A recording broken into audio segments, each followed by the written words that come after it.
안녕하세요. 보안을 읽어주는 형 시큐리티 리더 시리입니다. 이번 시간에는 보안의 분류에 대해서 알아보려고 합니다.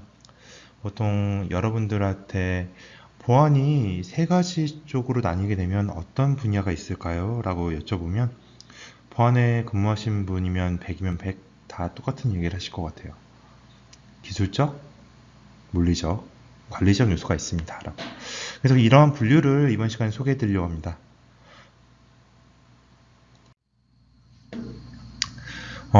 보안을 해보시거나 보안 업무를 처음 접하게 되면 주위에서 항상 묻는 질문이 있죠.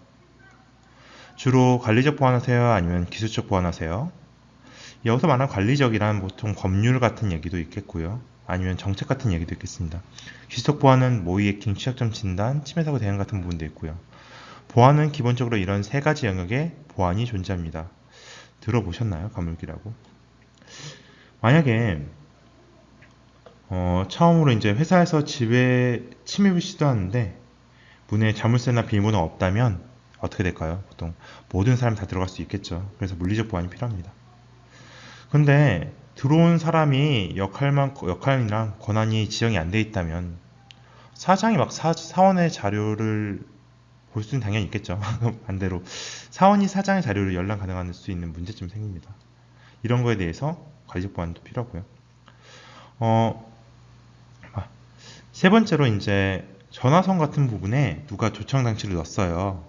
그래서 옆에서 다 몰래 들을 수 있다면 무슨 문제가 생길까요? 영업 기밀이나 경쟁사의 모든 정보가 다 나가겠죠. 그래서 이제 기술적 보안이 필요합니다.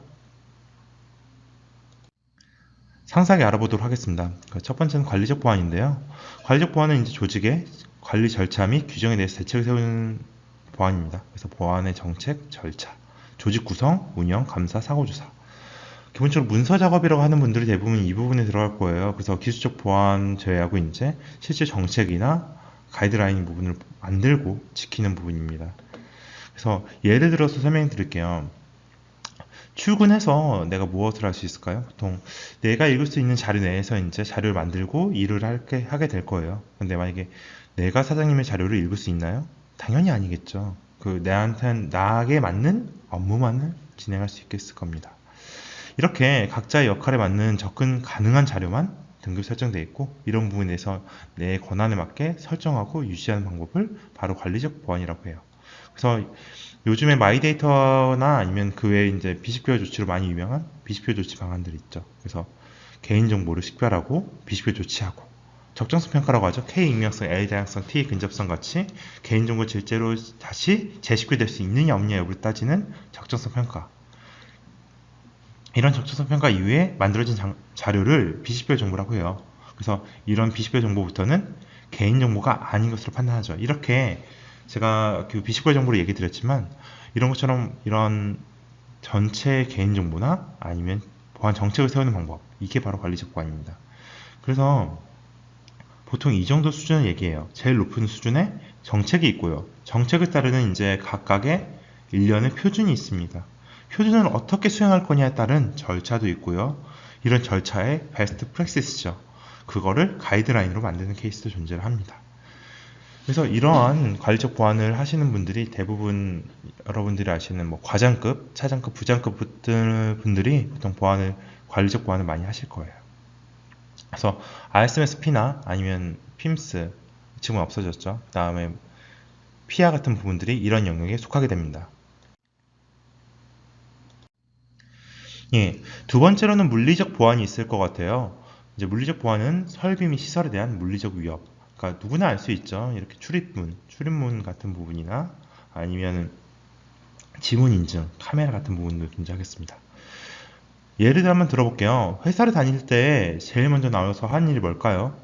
열쇠나 사원증으로 문을 열고 들어가는 방법이죠. 이렇게 인가된 사람만 실제로 들어갈 수 있고 인가되지 않은 사람은 못 들어가게 하는 부분이 물리보안의 최고 원칙입니다. 그래서 이러한 물리보안의 최고 원칙에는 제일 좋은 것 중 하나는 경비원이에요. 사람같이 직접적으로 어떤 상황에 다이렉트로 잘 대응할 수 있는 케이스는 거의 존재하지 않아요. 그래서 가장 좋은 물리적 보안은 사람이 지키고 있는다. 그렇지만 그런 비용이 문제가 되기 때문에 그런 부분에 대해서 이렇게 별도의 출입문 게이트나 아니면은 이러한 부분에 이런 지문 같은 부분을 인식하게 됩니다. 그리고 세 번째로는 이제 기술적 보안이 있습니다. 기술적 보안이란 이제 정보 시스템에 특화된 기술을 이용해서 보호하는 방법이죠. 여러분들이 알고 있는 IPS 방화벽 같은 네트워크 보안도 있을 거고요. 서버 접근 제어 같은 시스템 보안도 있을 겁니다. 그 외에 뭐 데이터 암호화 같은 데이터베이스 보안도 있을 거고요. 그 다음에 웹 취약점 점검 같은 어플리케이션 보안도 있을 겁니다. 이런 사례 하나 들어볼게요. 열심히 인터넷 통해서 자료 검색하고 있는데 여러분한테 갑자기 옆에서 백신 창이 딸랑 하고 뜨게 됩니다.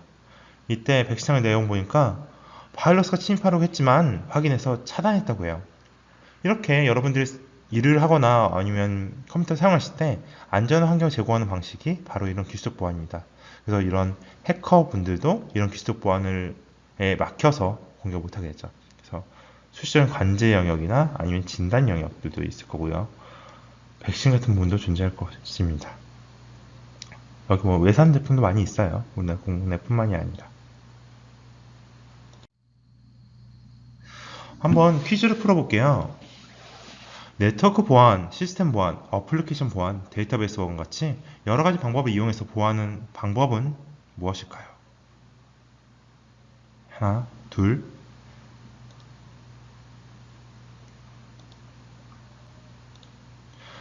바로 기술적 보안이죠.